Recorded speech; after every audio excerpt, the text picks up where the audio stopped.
দর্শক মন্ডলী আসসালামু আলাইকুম। আজ 20 জুন 2025 শুক্রবার 6 আষাঢ়। জানাচ্ছি পত্রিকাগুলোর সর্বশেষ শিরোনাম। সর্বপ্রথম ইত্তেফাক মেইন হেডিং করছে, ইরানে আগ্রাসন শুরু করার কোনো কারণই ইসরায়েলের ছিল না রাশিয়া। আরও থাকছে 6 বছর পর এশিয়ান আর্চারিতে সোনা জিতল বাংলাদেশ। নেক্সট প্রথম আলোর মেইন হেডিং, ইসরায়েলি আগ্রাসন নিঃশর্তভাবেই বন্ধ সংঘাত থামানোর একমাত্র উপায়, হুঁশিয়ারি ইরানের। নেক্সট যুগান্তরের মেইন হেডিং, আইআরজিসির কাছে ক্ষমতা হস্তান্তর করেছেন খামেনি। এরপর ভোরের কাগজের মেইন হেডিং, জনপ্রশাসন সংস্কার কমিশনের সুপারিশ দ্রুত বাস্তবায়নের সিদ্ধান্ত। আরও থাকছে, ইরানের সঙ্গে পেরে না উঠে যুক্তরাষ্ট্রকে ডাকছে ইসরায়েল। নেক্সট জনকণ্ঠের মেইন হেডিং, ইসরায়েলের গোপন পারমাণবিক অস্ত্রের তথ্য ফাঁস করল ব্রিটেন। আরও থাকছে, আলাদা ভূখণ্ড একই পরিণতি, আর কত নীরব থাকবে মুসলিম রাষ্ট্রগুলো।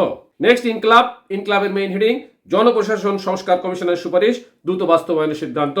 নেক্সট আমাদের সময়ের মেইন হেডিং, ইরানের হামলা আর কতদিন ঠেকাতে পারবে ইসরায়েল, প্রকাশ্যে এলো চাঞ্চল্যকর তথ্য। নেক্সট জাইদিনের মেইন হেডিং, ট্রাম্পের মন্তব্যে দিল্লিতে অস্বস্তি। আরও থাকছে, ট্রাম্পকে শান্তিতে নোবেল দেওয়ার আহ্বান পাকিস্তান সেনাপ্রধানের। নেক্সট কালেকণ্ঠের মেইন হেডিং, ইরানে 5 হাসপাতালে হামলা, প্রমাণ আন্তর্জাতিক সংস্থায় পাঠাবে রেস্কিউ সেন্ট। নেক্সট সমকালের মেইন হেডিং, ইসরায়েলি হামলা বন্ধ না হওয়া পর্যন্ত আমেরিকার সঙ্গে আলোচনা নয় ইরান। আরও থাকছে, অনেক সমস্যার মধ্য দিয়ে আমাদের যেতে হচ্ছে রিজভি। নেক্সট মানবজমিনের মেইন হেডিং, তারেক রহমান আগেই বলেছিলেন দেশের জন্য যে কোনো ছাড় দিতে রাজি আছি। নেক্সট বিবিসি নিউজের মেইন হেডিং, তারেক রহমানের দেশে ফেরার নৈপথ্যে নিরাপত্তা ও নির্বাচন। এরপর আরটিভি নিউজের মেইন হেডিং, জনপ্রশাসন সংস্কার কমিশনের সুপারিশ দ্রুত বাস্তবায়নের সিদ্ধান্ত।